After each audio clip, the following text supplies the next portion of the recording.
connected device such as Roku. To recap, starting next Monday, January 30th, TruNews will be seen at 5:30 a.m. and our all-new Morning Manna Bible lesson will be seen at 6 a.m. on the Word Network every weekday. Now, let's look at the latest developments in World War III. We will start with a Wall Street Journal article. White House approves sending Abrams tanks to Ukraine. Doc, they finally made the decision.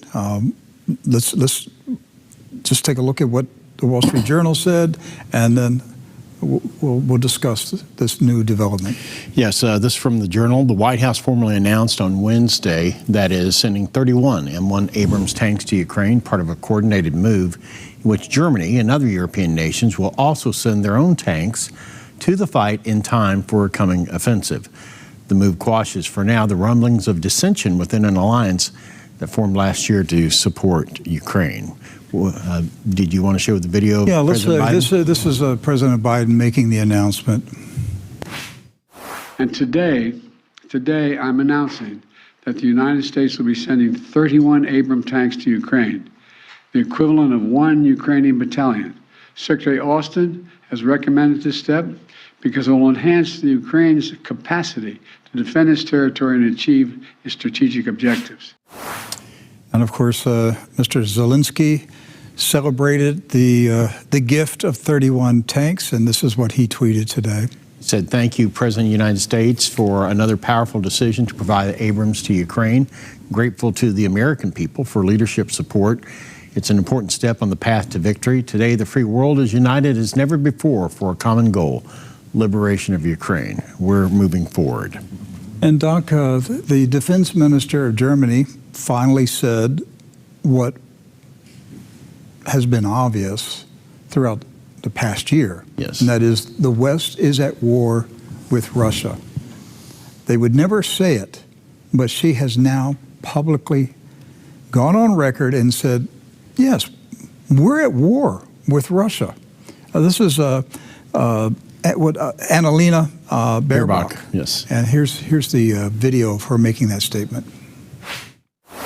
And therefore, I've said already in the last days, yes, we have to do more to defend Ukraine. Yes, we have to do more also on tanks.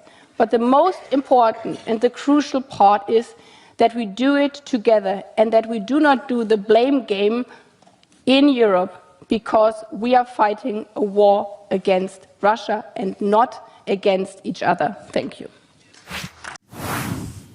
So they said the quiet part out loud, Rick. We're at war with Russia. Well, we just make it official, all right, and just say it.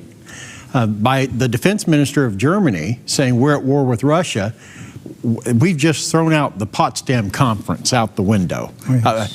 We've now reignited World War II. Yes. And World War III has now really begun.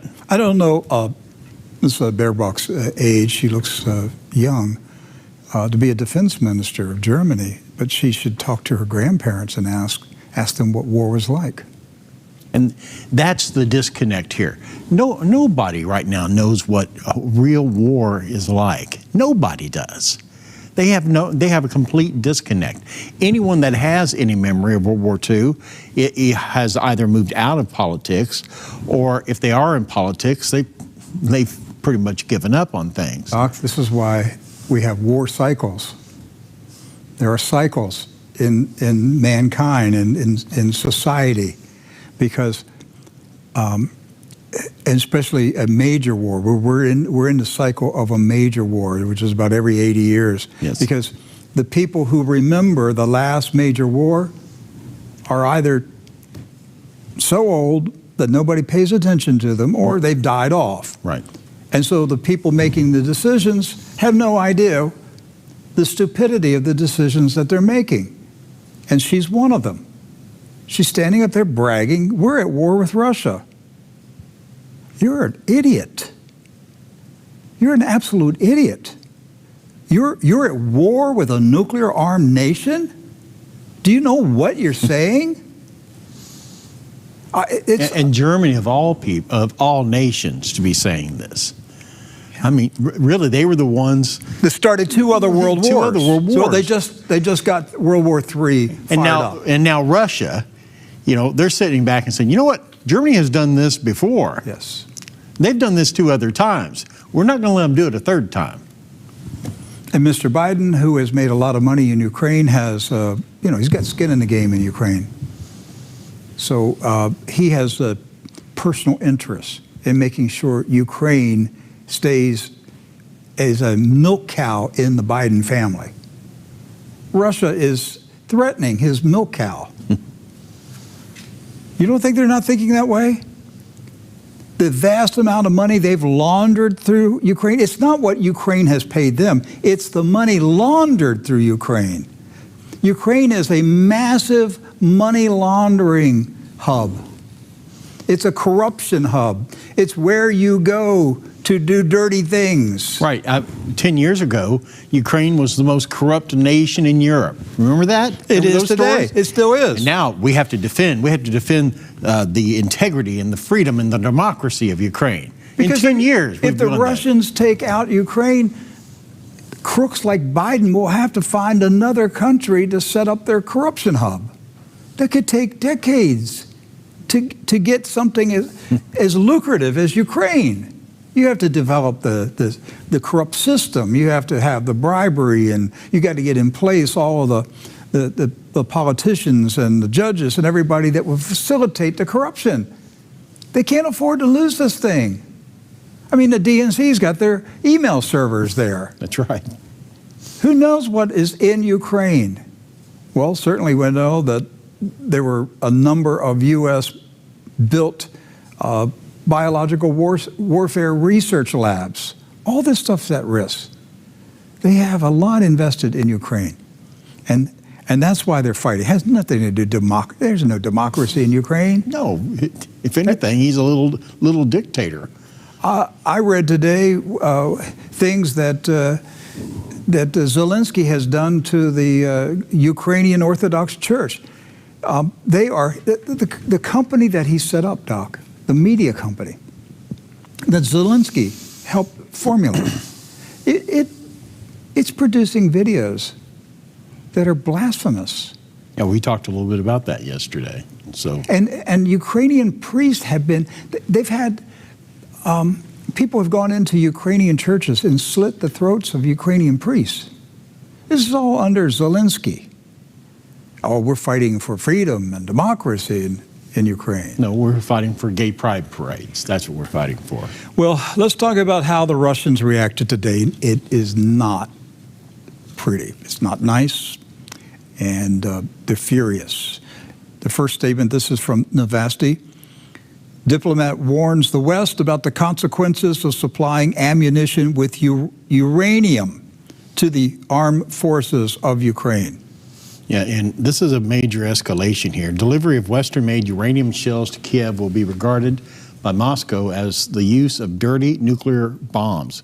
Konstantin Gavrilov, head of the Russian delegation at the talks in Vienna on military security and arms control, said. He said, "We warn the Western sponsors of the Kiev military machine from encouraging nuclear provocations and blackmail. We know that the Leopard 2 tank, as well as the Bradley and Marder infantry fighting vehicles, are armed with uranium core, armor-piercing sub-caliber shells, the use of which leads to contamination of the area, as happened in Yugoslavia and Iraq. If Kiev is supplied with such shells for NATO heavy military equipment, we will consider this as the use of dirty nuclear bombs against Russia, with all the ensuing consequences," the diplomat said, speaking at the OSCE Forum on Security Cooperation. What do you think all the ensuing consequences would entail? A nuclear response. That's what it would entail. So, Western countries forced Germany to make a decision to transfer armored vehicles to Ukraine, Gavrilov stressed. Berlin made a conscious choice in favor of German tanks with crosses on their armor, again attacking Russian soldiers. Gavrilov continued. He stressed that the Russian army will destroy these combat vehicles, as is now happening with the rest of NATO weapons. So the Russians have a long memory. German tanks with iron crosses on them attacked Russia before. They're not going to let it happen a third time. It's not going to happen. So. Dmitry Peskov, the press secretary to Vladimir Putin, issued a somber statement today. This is from Novosti. The Kremlin calls the situation in the world alarming. Now imagine if this was a headline in the U.S. The White House says it's alarming. Yes, that the situation in the world, you're not hearing that from our White House, though. An alarming situation is developing in Europe and the world because of the course chosen by the United States and NATO countries, said Press Secretary of the Russian President Dmitry Peskov, commenting on the shift of the symbolic doomsday clock towards the onset of global catastrophe. Of course, this is related to the story yesterday that the doomsday clock has now moved to 90 seconds before midnight, a significant jump.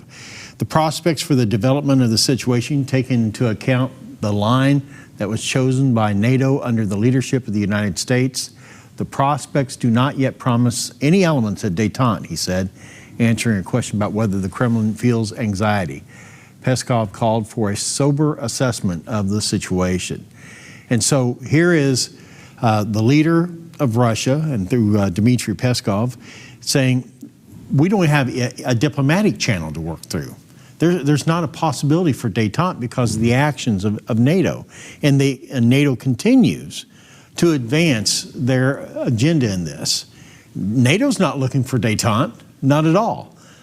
They're not eager to end conflict at any time. In fact, it seems as if they have a bloodlust to want to get into a fight with Russia. Doc, if the West continues on this present course, nuclear war with Russia is inevitable. That's where I'm at today. It's inevitable. If the West continues on this present course, there's always the possibility that somewhere, somehow, God intervenes and this madness is interrupted. All I'm saying right now is if the West continues in 2023 on this present course, nuclear war with Russia is guaranteed. The Russians told us today it's an alarming situation. It's alarming, it's sobering. Saying, you all need to step back, take a deep breath. Do you realize what you're doing to us? Sergei Lavrov, Mr. Diplomacy, Mr. Man of restrained words, no longer.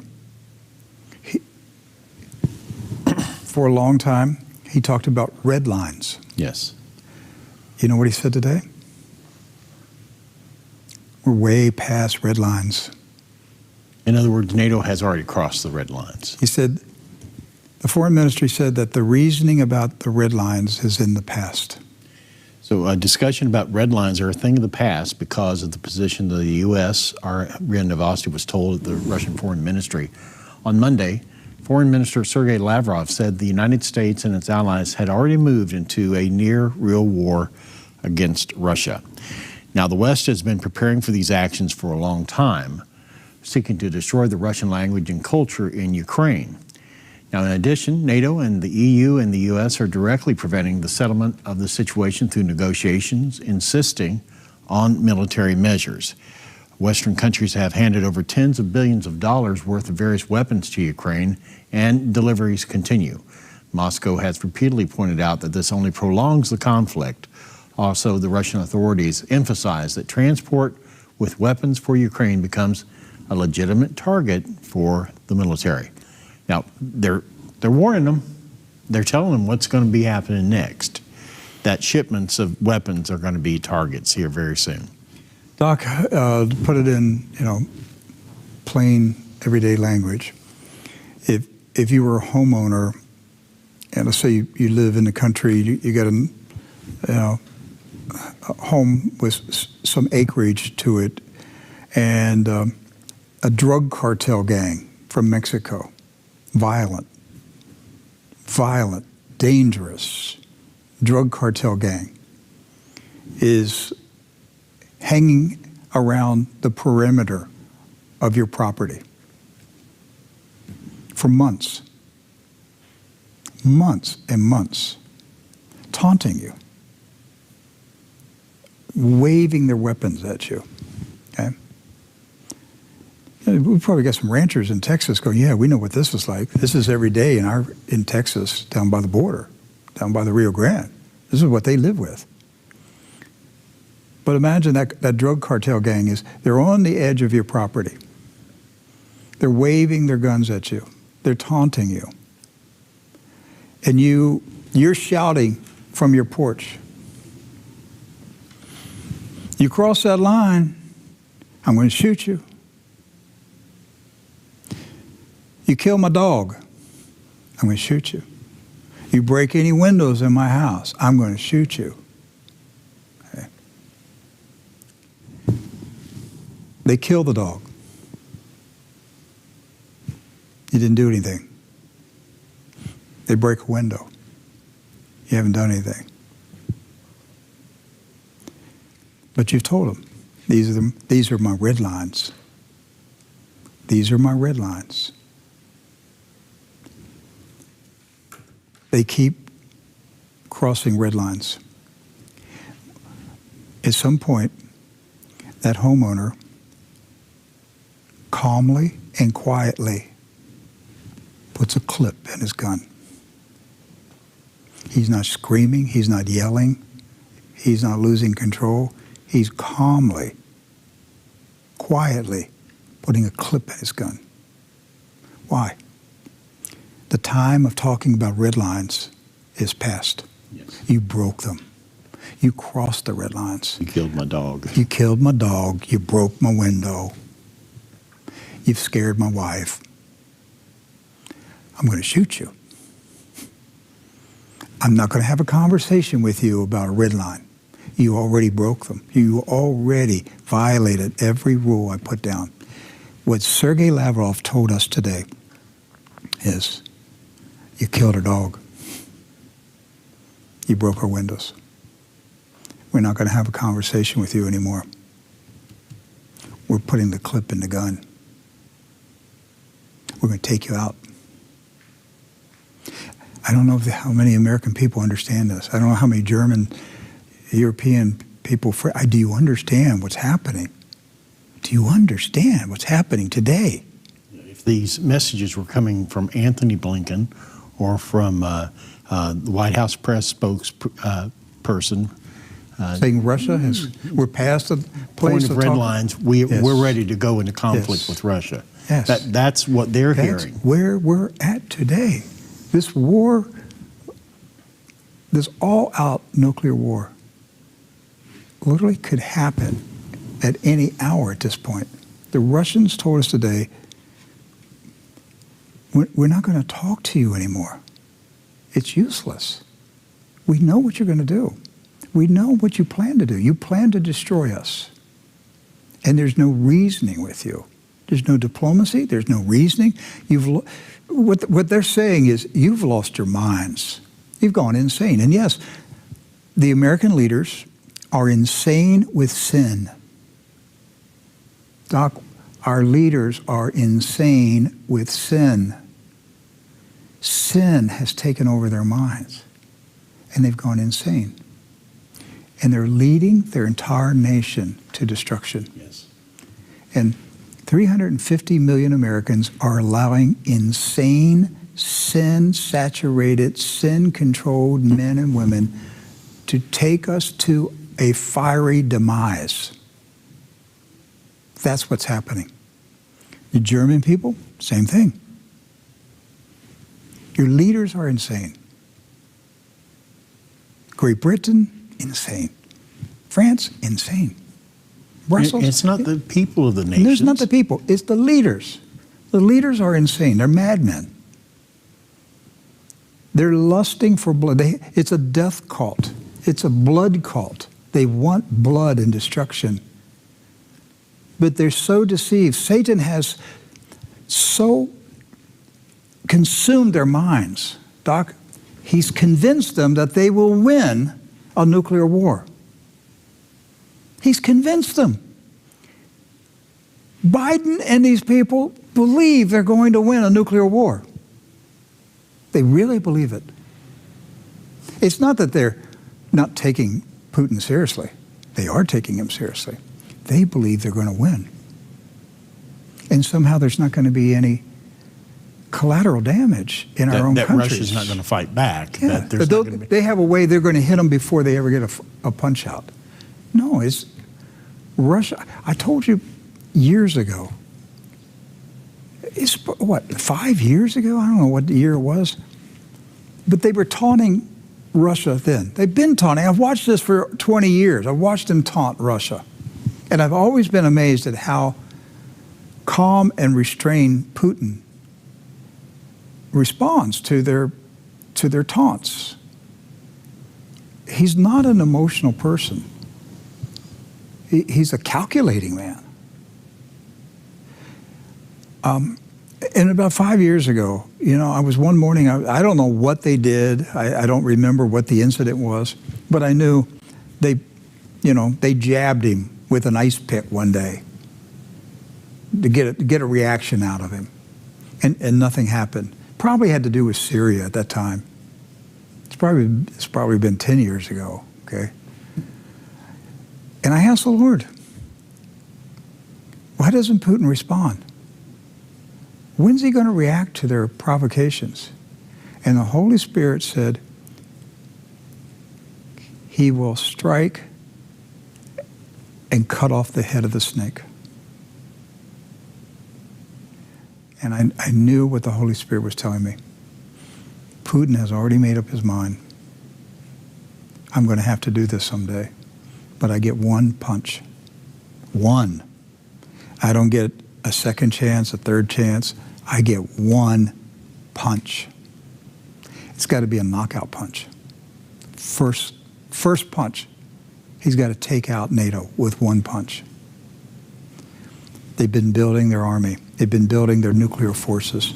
They've been at full speed to build New weapons technology. New weapons, because they knew, and they have known for a decade, the West is coming for us.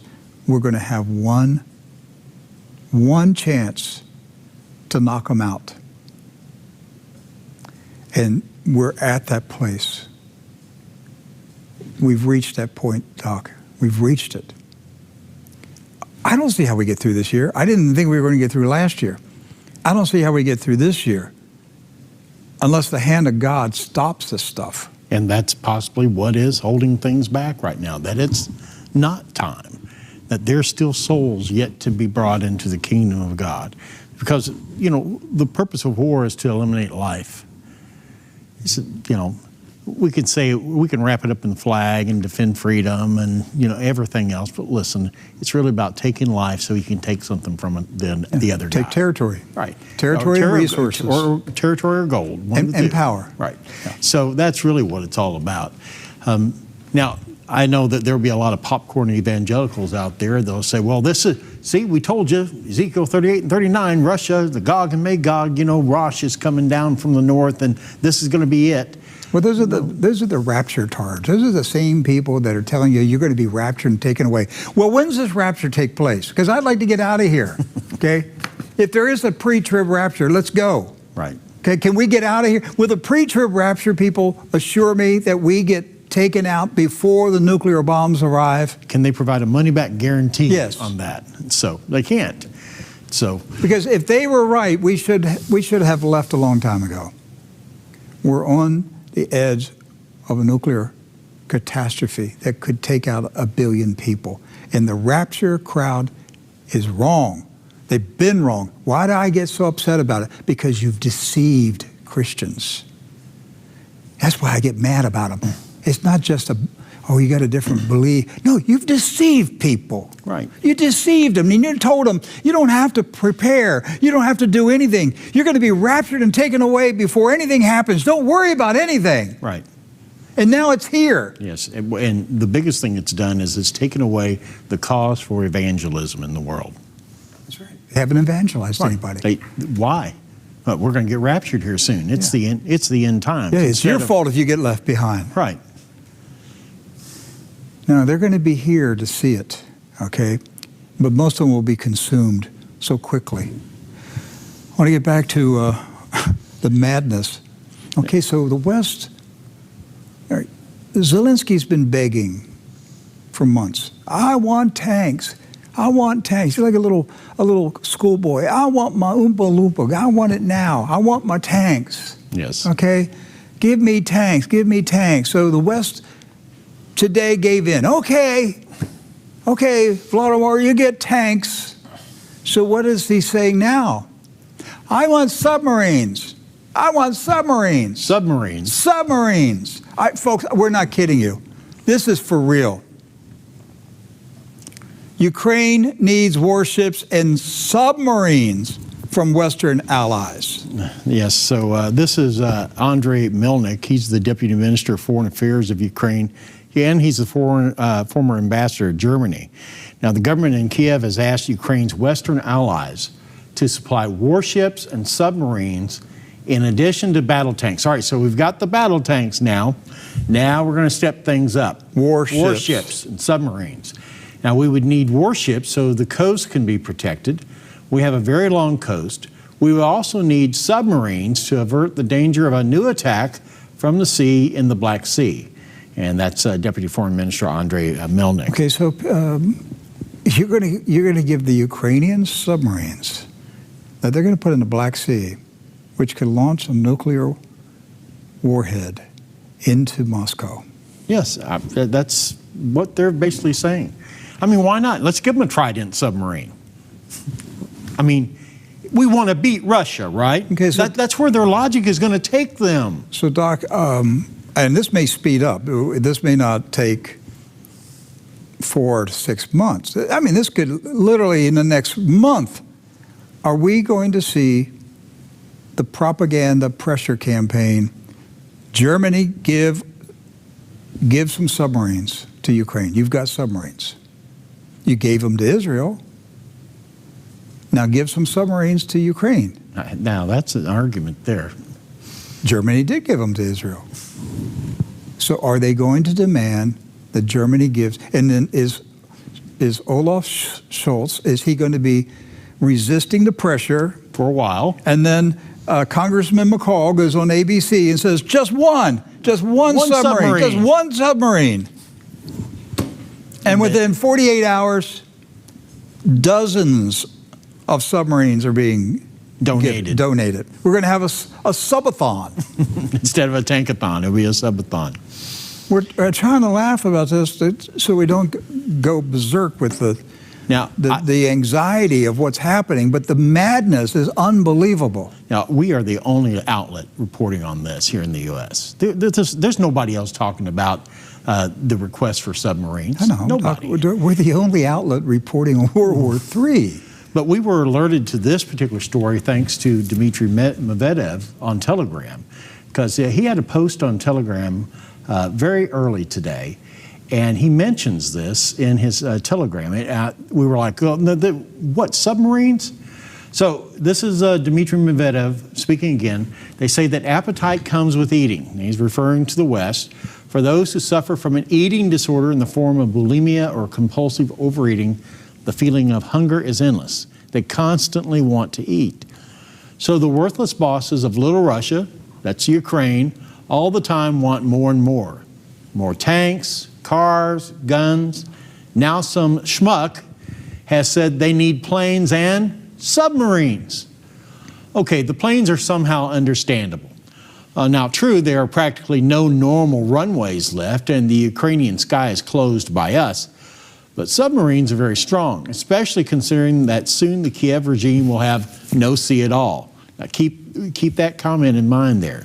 Then you will have to sit in a boat right in the middle of the Dnieper, learning the immortal, we all live in a yellow submarine with musical curators, although the submarine will apparently be yellow-black. So there's a lot to unpack in that right there in that post. First of all, that was where we were first alerted about the submarine comment. And then you had to go searching to find this particular article. It was like a second-tier news post. You're not going to see it in the London Times or Daily Mail or any place like that. Because the tank story is dominating. That's everything. right. But now they floated out submarines. So No within pun the intended. You said you floated out submarines. Yeah, they floated out the submarines. We all live in a yellow submarine, all right? So, except what he's saying is the submarines are yellow and black, which are the colors of Ukraine. But he also said there, a submarine will be useless because pretty soon You won't Ukraine's have a going to have seacoast. access to the sea at all. Well, what does that mean, Doc? You're not going to have a seacoast. That means Russia is going to move into Odessa and all along the eastern portion of Ukraine, and they are going to plant their flag permanently. And we've put that out there. Now, he also said there that these submarines are going to be yellow and black, okay? And you made the comment about... Ukraine's colors are yellow and blue. So who's yellow and black? I believe that's marked for Germany, that Germany will be the one that will step up and offer the first submarine. I mean, after all, now they're moving Leopard tanks in. Germany gave the green light for every European country that has Leopard 2 tanks to go ahead and send them to Ukraine. So this is going to be, like I said, we're the only outlet right now that's talking about the submarine story. So now watch within the next 24 to 48 hours, maybe even sooner than that, to see if the submarine story pops up and where it pops up. Take note of where it pops up. There are a lot of news people who watch TruNews to find out what's going on in the world. That's all I'll say. Well, Doc, they're scouring everywhere for weapons. They're opening up closets. They're rummaging through garages. They're looking for weapons for Ukraine. And look at where they found some air defense systems. Israel has mothballed American air defense systems locked up in a hangar somewhere, a warehouse, that they're not using. And the Biden administration asked Israel, since America paid for them, and you're not using them, we'd like you to ship them to Ukraine. All right, but let's talk about these air defense systems. Israel's security establishment will examine a request by the U.S. to supply Ukraine with mothballed air defense systems to aid in the ongoing conflict between Russia and Ukraine that began almost a year ago. Now, as first reported by Ravid from Israel's Walla News, sources in Israel's security establishment said officials were surprised by the American request and believe that it's more of a declarative gesture or an attempt to increase Israel's involvement in the Russian-Ukraine conflict. Now, what are they talking about? Well, one of the two air defense systems the Americans requested, named Hawk, entered service with the Israel Defense Forces during the Yom Kippur War in '73, Rick. That thing's old. And was decommissioned about a decade ago. Now, the second is... So it's been sitting in a warehouse for 40 years. Right, and we gave it to them. The second is the Patriot air defense systems, which entered service in Israel during the Gulf War and are being kept for use only in case of emergencies such as a multi-front war.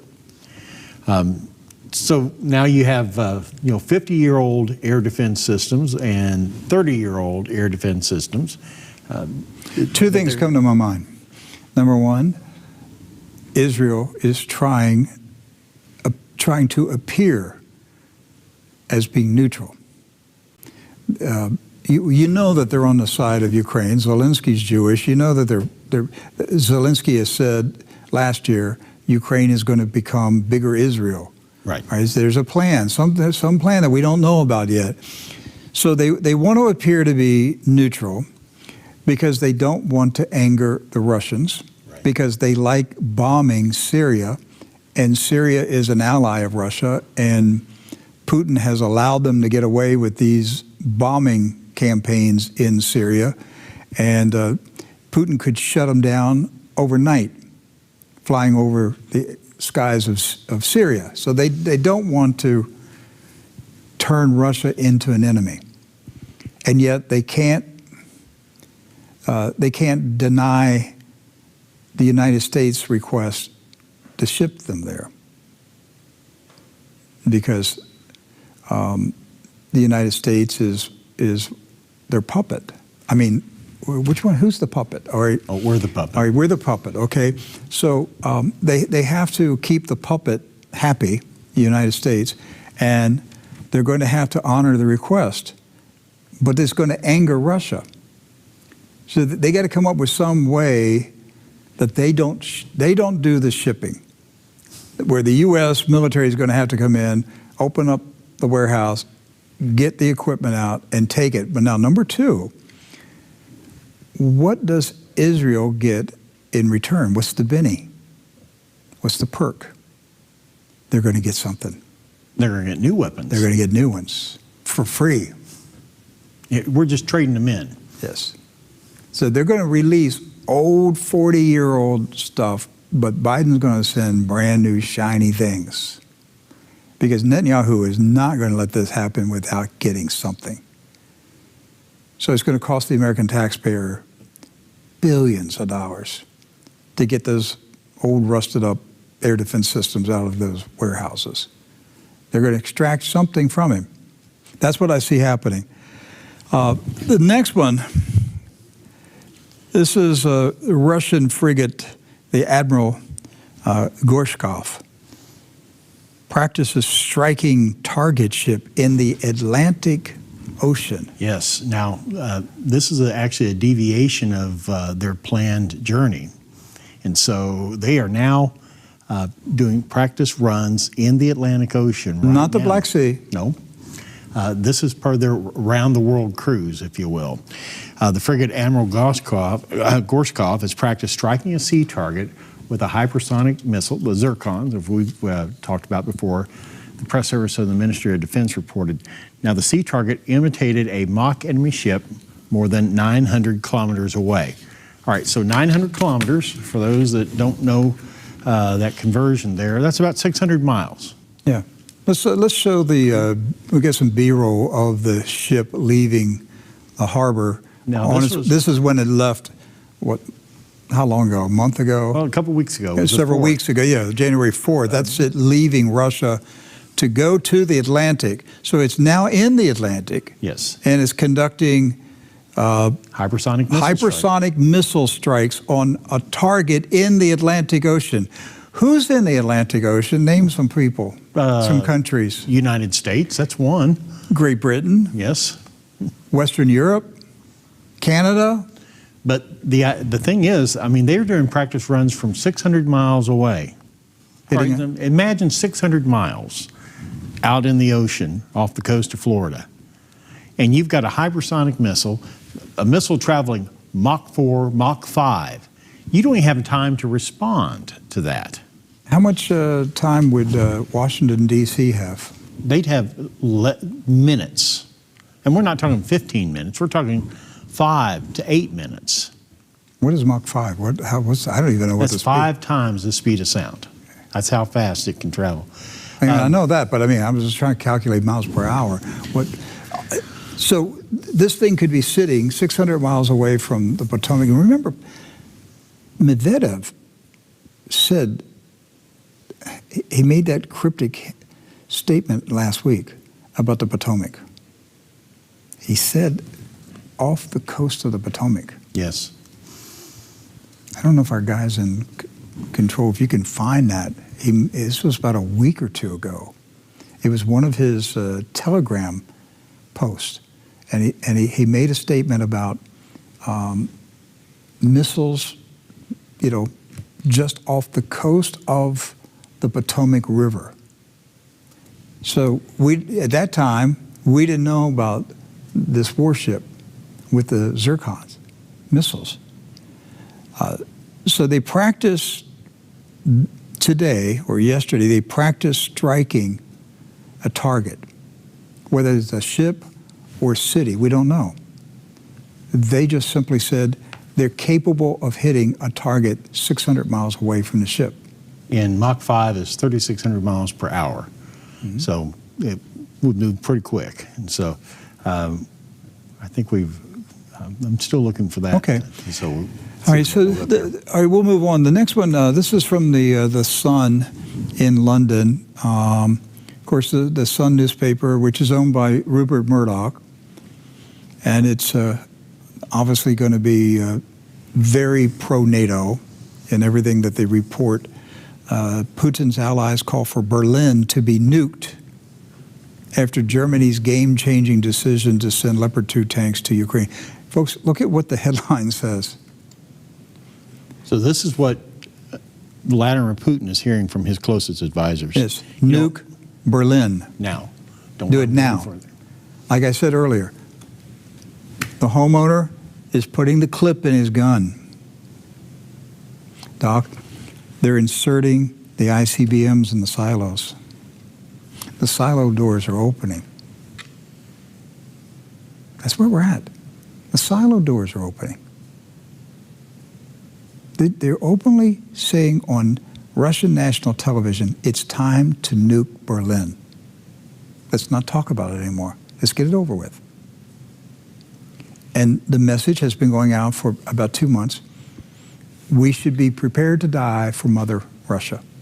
A glorious death for Mother Russia. If there's no Russia, there's no world.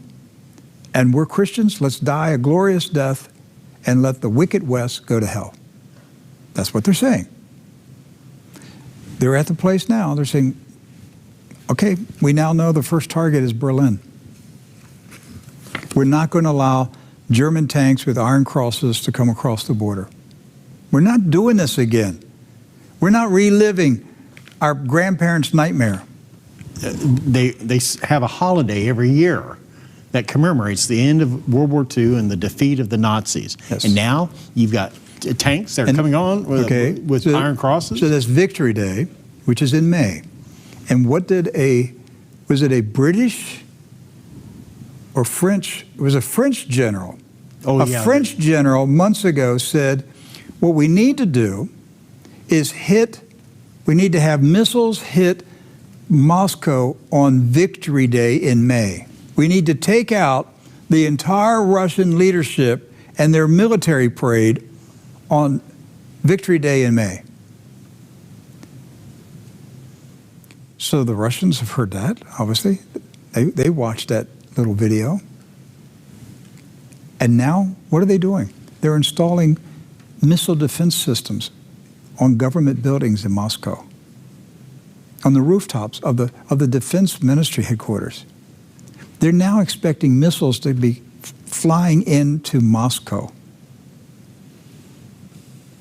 Okay, let's go through this story from The Sun. All right, so fuming Kremlin propagandists, now remember The Sun is writing this, threatened nuclear strikes on the West today after Germany agreed to send tanks to Ukraine.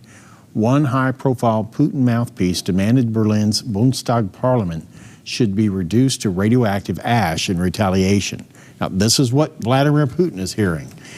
The Kremlin today hit back saying any tank supplied by Germany and the U.S. will burn like all the rest.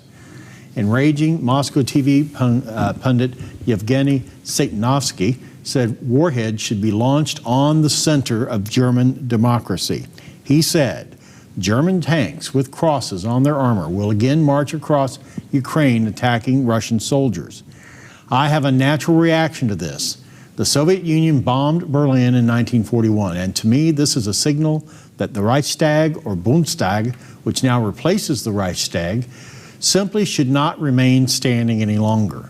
Flat, slightly radioactive, melted down ground will remain in its place.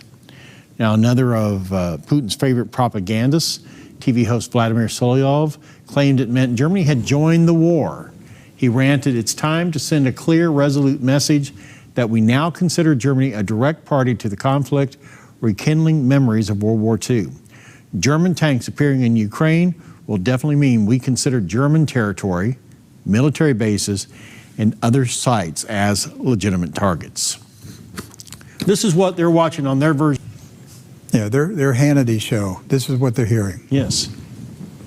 It's time to nuke Berlin. And, Now, over here in America, what are we watching on TV? What kind of nonsense? Do you realize how much last year, 2022, while TruNews reported on World War III, how much of the mainstream media in the West reported on Prince Harry and Meghan Markle. Useless fluff. Yes. I mean, wouldn't even rate as fluff. Yes. They diverted the attention of the sheeple.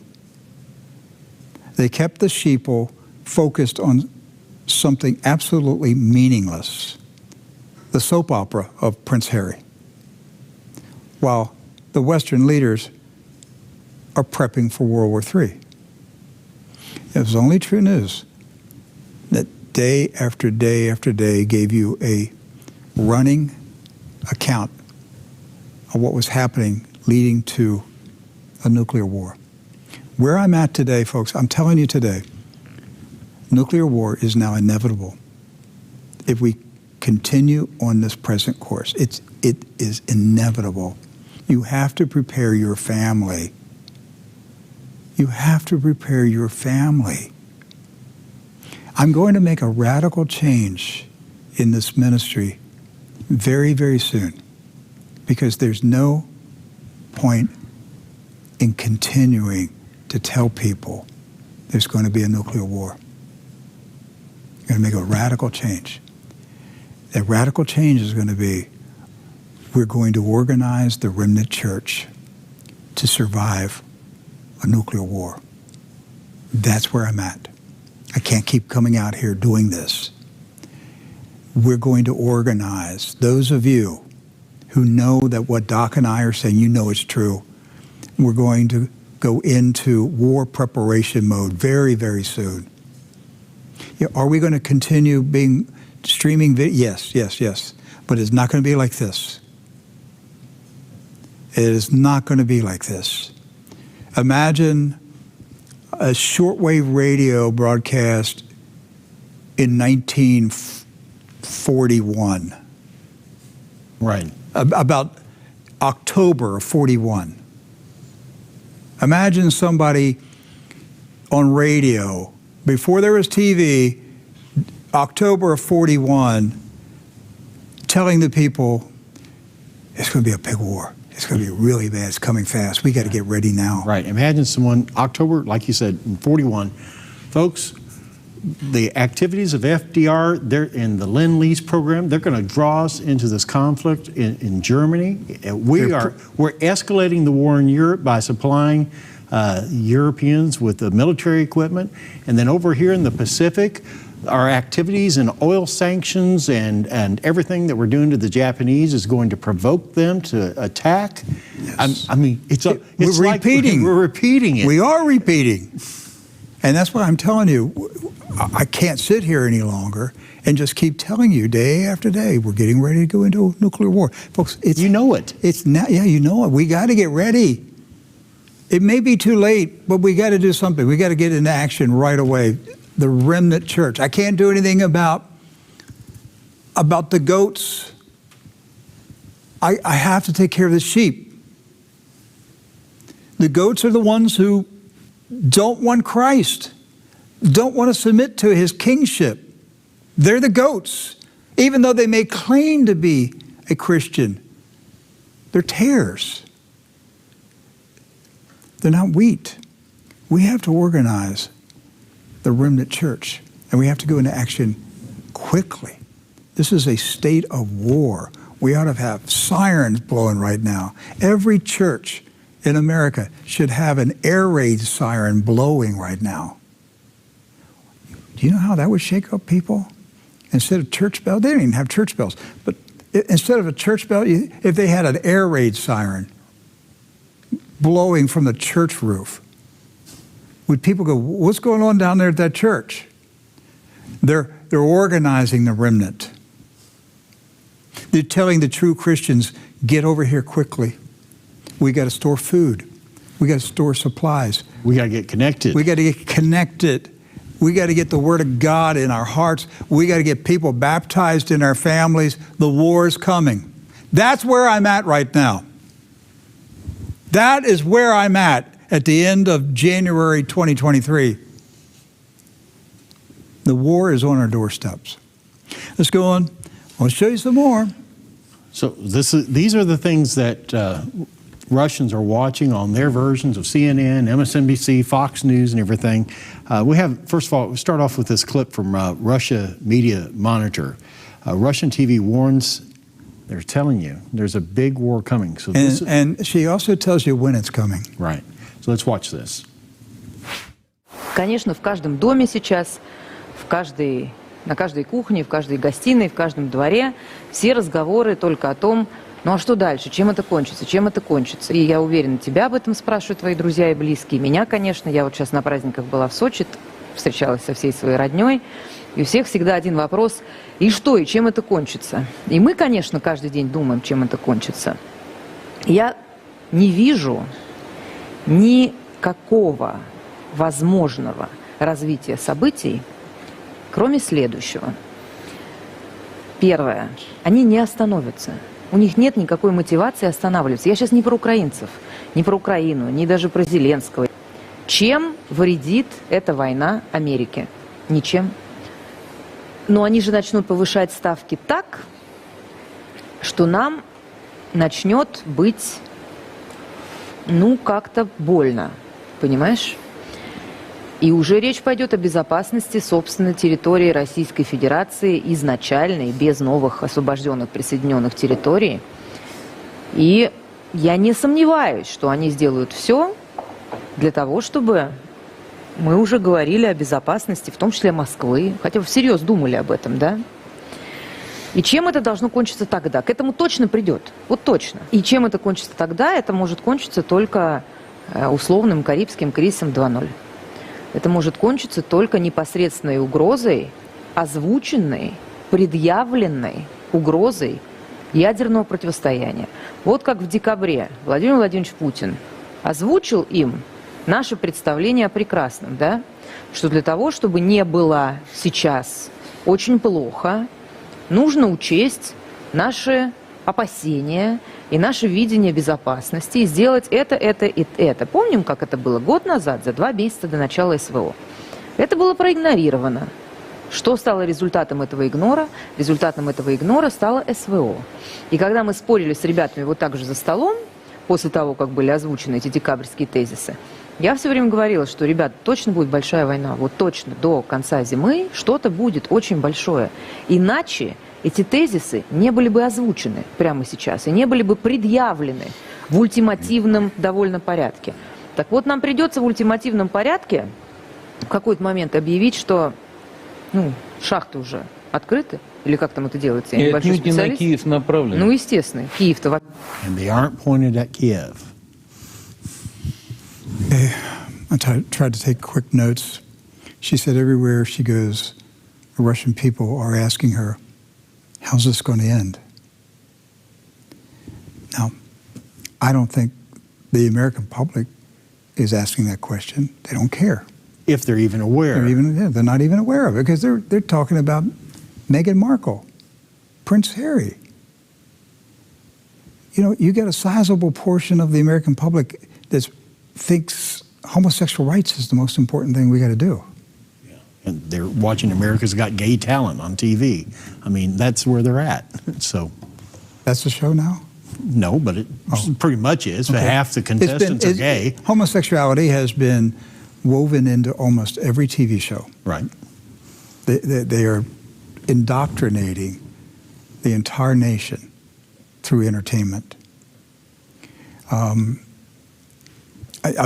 won't go. One of our employees told me today that his wife is organizing a 4-H club meeting for homeschool Christian children. Okay. 4-H. Y'all remember 4-H, okay? I used to know all 4 of Yeah, H's but too. it used to be an outstanding, upright, moral, good, all-American. I was in 4-H when I was in school, and, it's a good organization. Hearts, Hands, Helps, I can't remember the fourth one. Yeah. So but it's to build character and to teach skills for... So guess what? It's not here in Florida. So the employee lives in another state, okay? A leftist state. So a representative of the 4-H group, you know, the hierarchy, whoever for the coordinator for that region, told them a book that was going to be introduced to these Christian homeschoolers. It's a homosexual pro-pedophile group book. 4-H. Well, now we know what the fourth H is for. Yeah. Homosexual. Yeah, that's what they've turned it into. A pedophile book was going to be introduced to children from Christian homeschool families attending a 4-H meeting. And when our employee's wife questioned him about it, he tried to say, oh, I think we're talking about another book. I think you got this book. I think you're confusing books, this might be. But then he turned around and he said, what? I need to make it clear here. I want to get it clear. If I bring a homosexual speaker to your group, are you going to object? And our employee's wife said, of course we're going to object. We're going to be holding our meetings in a church. These are church kids. And the man said, from the 4-H, the organizer, he said, our state government has a very strong policy about diversity and inclusion. And we would not be able to participate with any organization that discriminates against homosexuals. Well, that would make the decision easy, wouldn't it? 4-H. It's got to get down into everything. They're down to perverting the children. Do you understand why this nation is ready to be burned to the ground? Jesus said, anybody that harms a little child, it'd be better that a millstone be hung around his neck and he'd be cast into the sea. You know how big the millstone is? It's going to be hung around the neck of America. The official policy of the United States of America now is to turn children into homosexuals. The official policy of the federal and state governments, turn them into homosexuals. We're giving an obscene gesture to God every day, saying, I dare you. I don't think you got anything in you. I don't think you got any power anymore. We're going to do what we want to do. We're going to defile your little children. You ain't going to do anything about it. We're going to mutilate them. We're going to carve their genitals off. And your preachers in your churches, they're worthless. They're not going to do a thing. They're not going to do anything about it. And he's right. That's where America's at right now. So when we talk about this conflict with Russia, and it's a big war that's coming, she's saying. Yeah, so she said, the only ending to this thing is one side must back down or we go to war. And she said, I don't think that's going to happen. Nobody's going to back down. She said there's going to be much pain. She said she's concerned about Moscow's safety. So see, there's concern now that Moscow is going to be hit. The capital city of Russia is going to be hit. She said there's going to be a Caribbean crisis number 2.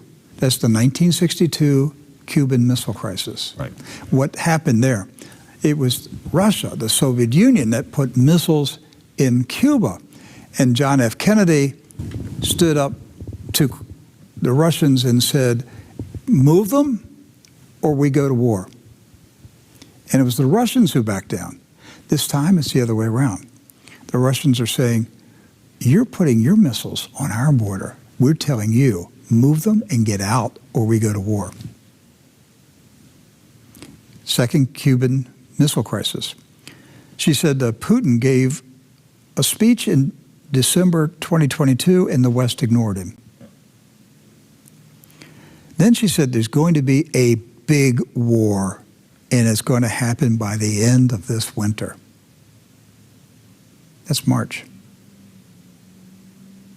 It's February, March. March at the latest. Mid-March at the latest, Doc. A big war by the end of the winter. Why are they sending tanks? Because they know Russia's about to make a big, big move. in a big way. And then she said, we need to tell the West the silos are open. And the other man said, and they're not pointed at Kiev. So we have another clip from that same episode. And this is the same theme that we hear repeated at every level of government and now in the media. The question is, why should the world continue to spin if Russia's not in it? And so this is what they're hearing, and this is what the Russian people are hearing. And they're getting prepared for an all-out war, ready to sacrifice everything for Russia. So let's watch this. Понятно. И да, в ядерной войне никто не выиграет, но зачем нам мир, в котором нет России? Это же было озвучено, это же было сказано вслух Путиным Владимиром Владимировичем. А то, что говорит Путин Владимир Владимирович, не надо читать между строк. Надо вот просто понимать буквально. Он это русским языком сказал, и в отличном переводе это разнеслось по всем радиостанциям мира. И не только радиостанциям.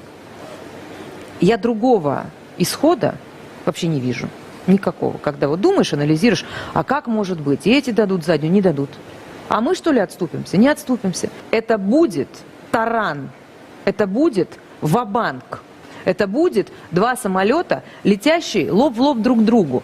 И кто-то должен будет дать заднюю, и что-то мне подсказывает, что это будем не мы. Теперь... Сильно. Спасибо. So she said it was Vladimir Putin who said, if there's no Russia, there's no world. Yes. I don't know if I ever heard it attributed to him. Well, I've seen Medvedev repeat it, and Yes. Mr. Lavrov has repeated it too. Yes, but I never knew it was that they were quoting Putin. That Putin said, if there's no Russia, there's no need to have a world. I always assumed it was the one television news presenter who said that, but apparently he got it from Putin. So again, this is common knowledge in Russia, that the leader of the country has told the Russian people, look, if the West has decided they're going to destroy Russia, then there's no point in the rest of the world existing. We'll destroy it. That's what the president of Russia has told the Russian people. Right. So they are very aware that what she said, a collision is coming, like two planes are flying towards each other. There's a collision coming. And they know it. And they know, they're aware of the size, the depth of the catastrophe that's going to take place. The end of the world. That's why Medvedev is quoting the book of Revelation. That's why they're talking about fighting the Antichrist. Because they believe it's the end of the world, Doc. They believe Yes. it's the end of the world. Does the church in America believe it's the end of the world? No, of course they don't. No. Not even the rapture people believe it. No, they don't believe If the it either. rapture came, it'd interfere with their schedule. One more clip from this, and it's a direct threat to NATO and to what will happen to them as this international game of nuclear chicken unfolds. Работать серьезно, это никаких сомнений ни у кого не вызывает, и мы это уже делаем. И это ощущают на себе не только солдаты и наемники из натовских стран на Украине, солдаты ВСУ. Это уже на себе ощущают и их идейные наставники, и те, кто себя считает лидерами этих самых западных стран. Пока в относительном спокойствии еще сидит только господин Байден, потому что, как обычно, думает, что за океаном отсидятся. Вот эти ребята уже не отсидятся нигде. Но нигде они не отсидятся. Понимаете, ведь история, она повторяется дважды. Один раз в виде трагедии, а второй раз в виде фарса. Вот этим самым фарсом для коллективного Запада уже попахивает. Они как крысы разбегутся, когда запахнет жареным совсем. Когда их задница, извините за непарламентское выражение, начнет припекать так, что вонять будет. Когда они все соберутся и по очереди объявят войну своему бывшему сюзерену и примкнут к тому, кто сильнее. Не тот, кто прав, они это не понимают, а только к тому, кто сильнее. Россия сильна. Что касается их настойчивости в попытках Россию или ослабить, или разрушить, или изолировать, да, они будут продолжаться. И здесь мы говорим, конечно, о нелинейных ответах, но, если честно, довести дело до того, чтобы мы шли друг к другу на таран и ждать, кто же отвернет, знаете, я думаю, что мы будем на грани полного коллапса. То есть это будет гибель всей планеты. Искусство политики все-таки, при всем уважении, заключается не в этом. Не в этом. А в том, чтобы действительно, может быть, нелинейно, но решить ситуацию так, чтобы не думать, а кто же отвернет в последнюю секунду. Потому что это означает, на самом деле, балансировать на грани полного провала и полного проигрыша, причем не только своего, но и всей, что называется, цивилизации. The end of civilization. The end of civilization on the planet. That's what they're hearing in primetime television in Russia. Not Meghan Markle. They're not talking about classified documents that were found somewhere. They're talking about the end of civilization. Doc, the first gentleman, who is a politician, I believe he's a high-ranking member of the Russian Duma, he made some interesting comments. And the one that caught my attention was that, Mr. Biden can sit, across the ocean, not have to worry about anything. The real war is going to take place in Europe. Mm-hmm. And the same people that are now aligned with the United States could quickly turn against what he said, when they smell the flames, the flesh of their rear ends burning. Right. That's really what he said. When they smell their flesh, their behinds on fire burning, they're going to turn against their master, meaning the United States, and join Russia. That's what he's proposing.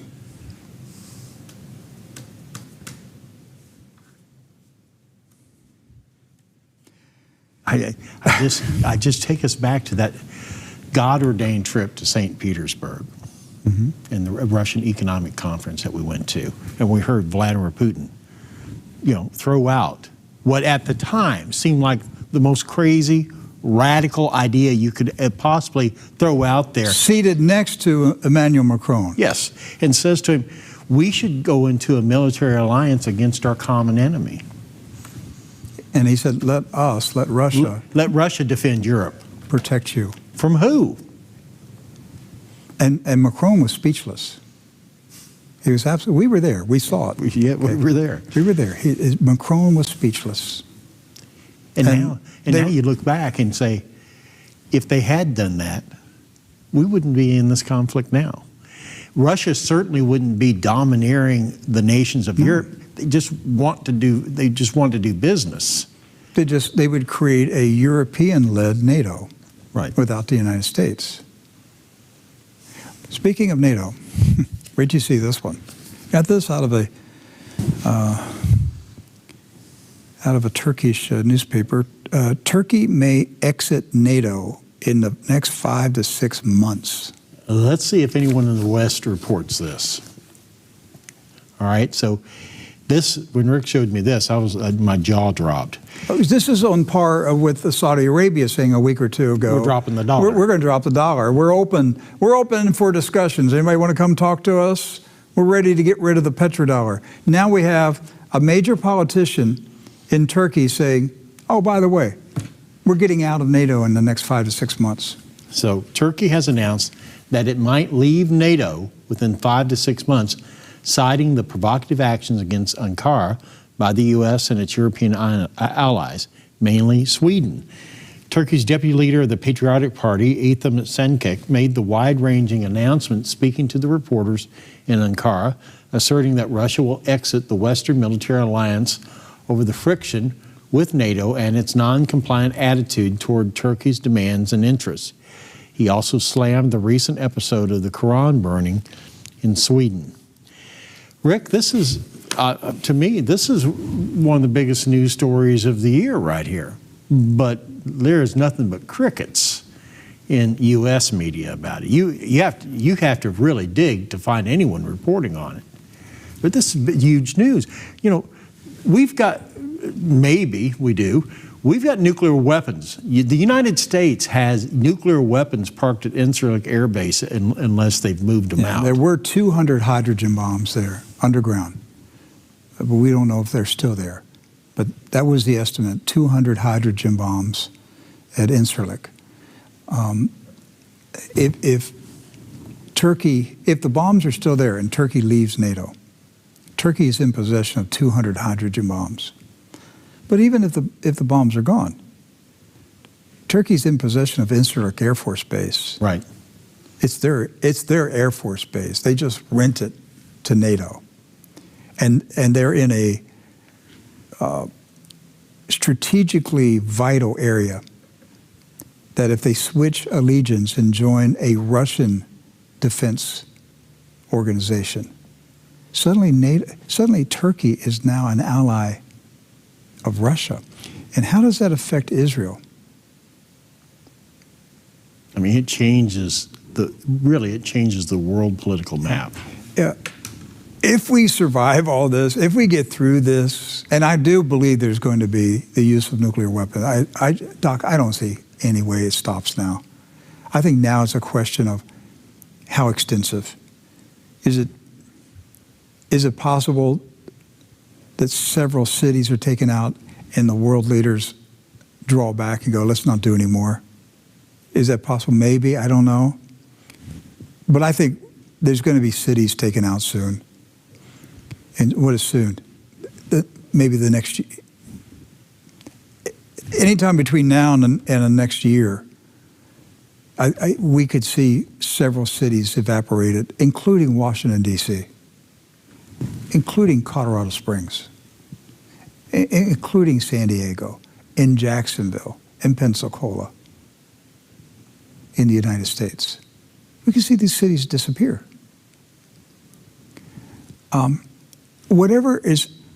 However it plays out, one thing is certain, you and I, we are witnessing one of the most profound changes in the world order, in the history, in modern history. Probably nothing greater since the fall of the Roman Empire. Because what is happening is the modern Roman Empire is falling. Yes.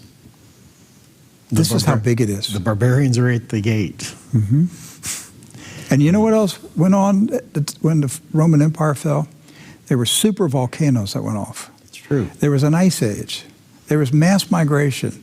There was the bubonic plague that lasted 200 years. All that took place over a couple centuries as the Roman Empire collapsed. And new lines were drawn in the dirt. New nations, new kingdoms, new armies, new currencies, all kinds of new technologies, everything. The world changed. Nobody would have believed you if you said, I'm telling you, there's a day coming soon, the Roman Empire will disappear. Well, that would have got you arrested in Rome. Yeah. If Caesar's police heard you say such a thing. But Rome fell. And to say, there's coming a day the United States of America is not going to be the dominant nation. And people are, what's wrong with you? But that day's coming. And the world went on after Rome fell. Yeah. It went on. Yeah. And the church remained. And the gospel was preached. And the gospel will continue to be preached after America falls. And you think, even talking about the preaching of the gospel, the one true church has remained all the way through. And by true church, I don't mean necessarily... Church in the wilderness. Right. The particular denomination or brand or anything like that. The true church remained. It rises back up, and then there's a falling away. It rises back up, there's a falling away. Almost like a tree. A pruning. Yes, it's a pruning that takes place. There's a major pruning going on in our nation today where people who call themselves Christians have to make a choice whether we stand up against the wickedness that has come over this nation like a tsunami of wickedness across this nation. The biggest thing that shocks me, they're having drag queen performances in churches now. They're celebrating this. They're having M&M's candies climb on stripper poles in commercials. What does that have to do with it? Yes, I mean, it's the crazy... M&M candies? Yeah, you know, the little cartoon candies, and they had this one, I guess the female green candy or something. And she's a stripper? On a stripper pole. It's candy, for goodness sake.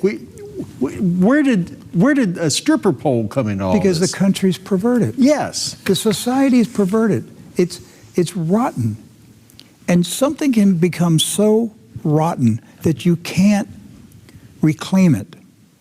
Like it's got gangrenous. Yes. I mean, it's and the only thing you can do is cut it off. Saw off the arm or the leg. Or it's gotten into your gut, and then, I mean, it's fatal then. You're done for. One of two things is going to happen here in the United States. Either God is going to allow a radical surgery to take place where cancer is going to be cut out, gangrene, rotten, stinking, diseased flesh is going to be cut out of America to save the rest of the country. Where the doctor says, I got to cut off your leg if you want to live. In fact, I'm going to cut off your leg and your arm, and I'm going to take out one of your eyeballs. You want it? But you'll still be alive. You're still going to be alive. You want to go for it? Or you want to You just want to die. Which one? That's where we're at as a country right now. The other alternative is God says it can't be saved. They're so wicked. It has to be burned. It just has to be burned. And I'll gather the souls of those who are saved, and I'll bring them home to me, but I'm going to burn out the rest of it. That's where we're at right now. Because where I'm at right now, Rick, is if God doesn't respond to this, he's going to have to dig up Sodom and Gomorrah out of the sulfur flats and the plains of Mamre and apologize to them. Well, if he doesn't, what's the point in continuing to preach for him? That's right. What's the point? That's why I'm saying we're going to see something happen in the near future. It's going to be radical and extreme. I tend to think, Doc, it's going to be a surgical strike on selected cities. And it will shock. And I think what the Russian gentleman was saying, when the Europeans smell the flesh on their behinds burning, they're going to run away from the United States and join Russia and say, we don't want any of that. We don't want that at all. Will it be that the merchants of the world stood afar off and watched the smoke rise? Gone in an hour. Gone in an hour. They wept. They wept because they had nobody to sell their junk to. Yeah, they didn't weep for the inhabitants of the city. No, they wept because there was no trade left. All right, I'm going to run through some COVID headlines really fast, no comments, just rapid fire, go through these. Number one, this is number 42, guys. Reasons behind rising number of heart attacks amid cold wave. All right. So in this article, Rick, they blame you're not drinking enough water. That's why people are having a lot of heart attacks. And this right is now. from India. Yes. So they're saying the reason so many Indians are dying from heart attacks in recent months is because they don't drink enough water and it's too cold. Right. Okay. Let's see what's the next one. This next one is a Turkish. This is from Turkey. Increase in heart attacks not caused by the vaccine, says the experts. Okay. Now, in this particular article, they just said, well, it's a seasonal variation. It just goes up and down from year to year. Yeah. We're just seeing more this year. Yeah, this has nothing to do with the vaccines. Right. Next one, London Guardian. Thousands at risk of heart attacks due to COVID disruption. Now, we talked about this last week. Who did they blame? Well, it's because people quit taking their blood pressure medication during COVID. And now they're dying. They're having heart attacks. Yes. Sydney Morning Herald in Australia, fatal heart attacks have surged in Australia. Here's why. Yeah, so now they're explaining people didn't go to the doctor. It's their fault. They didn't go to the doctor. And COVID caused this new pressure on hearts.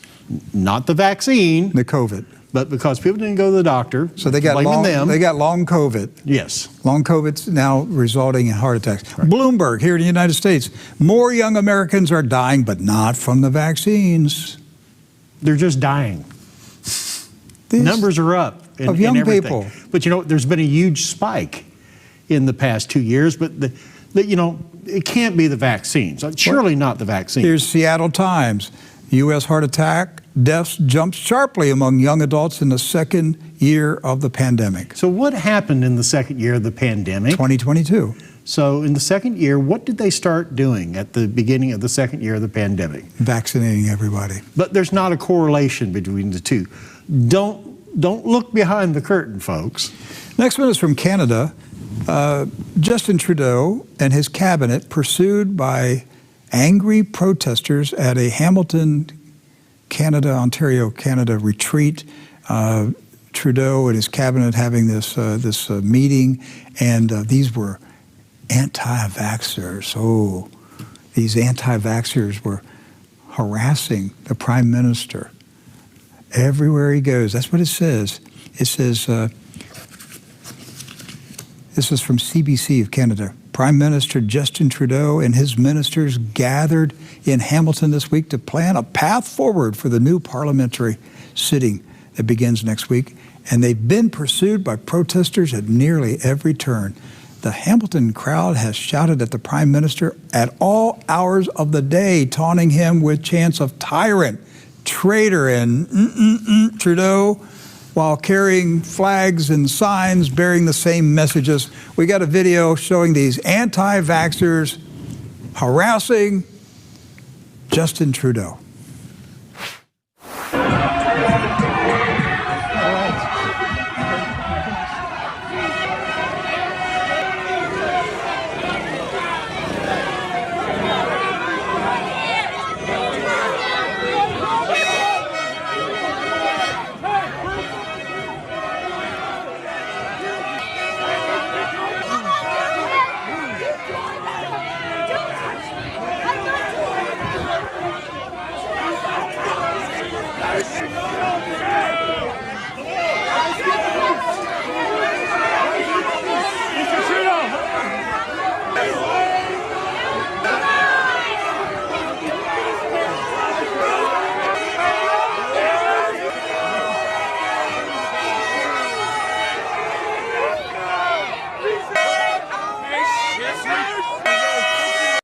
Better watch out. They'll start arresting people for honking their horns. That's what they did a year ago. That's right, what the was happening a truckers. year ago. They were arresting people for honking their horns. in support of the truckers. Well, people are fed up with these clowns. They're not funny clowns, they're scary clowns. And people are fed up with it. And they try to do this again, it's not going to go over well. They try to do another pandemic, another mask mandate, another vaccine mandate. It's not going to go over well. We know their strategies now. Of course, they know our reactions, but we know their lies. And it's going to be a lot easier to convince people on the next go-around that these creeps are lying. And then, if there's a genuine pandemic, let's say that a real one, think of the damage that's been done. Because people will think that's not real. Right. That's the damage that has been done. That's a frightening scenario there. Good point, Doc. Come quickly, Lord Jesus. I hope you are at peace with God. Jesus said that there will be perilous times. They're here. So let's put on our big boy pants as Christians and say, our Lord told us. He told us what would happen in the end times. You can read it in Matthew 24 and 25. He's talking about the end of the world and the second coming of Jesus Christ. He talks about the wars and the rumors of wars and the persecution and the deception, all the things. He said the deception is going to be so bad. He says if it was possible, even the very elect of God will believe the lies. Well, we saw the elect of God believe the lies. They got vaccinated. You got it, Rick. We saw it happen. We saw Christian leaders Open up vaccination clinics in their churches. And there are Christian leaders out there that won't admit, that you would not believe, that are vaccinated. That's right. A lot of them. A lot. I'm told names all the time. And they won't admit that they got duped, and they duped their congregations. Anyhow, those of us, our eyes are open, our ears are open, we're alert, we know, hey, this is it. This is it. This is the thing Jesus told us was coming. That means there's an Antichrist coming. That means there's tribulation coming. Folks, it's time. It's time. We got to stop business as usual. We got to get organized. We've got to get serious about surviving the tribulation. The time of tribulation is here. We got to get serious, Doc. Or we're going to be mowed over by this beast system. There is a remnant that will resist.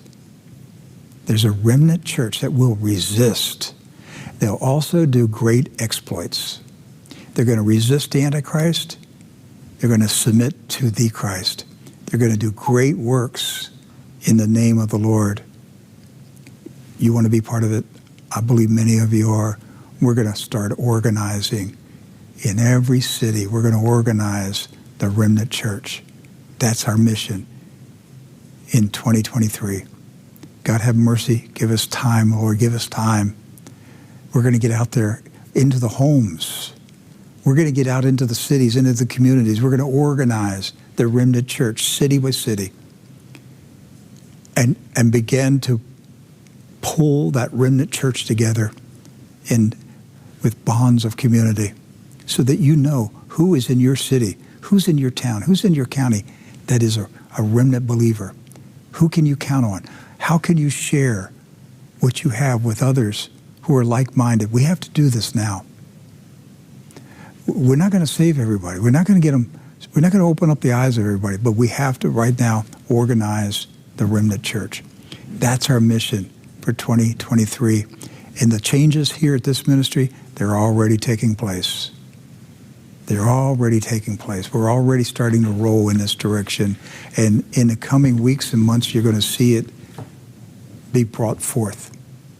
It is time to organize the remnant church for the great tribulation, for the appearance of the Antichrist, and for the glorious return of the Lord Jesus Christ. We love you. We'll see you tomorrow. God bless you.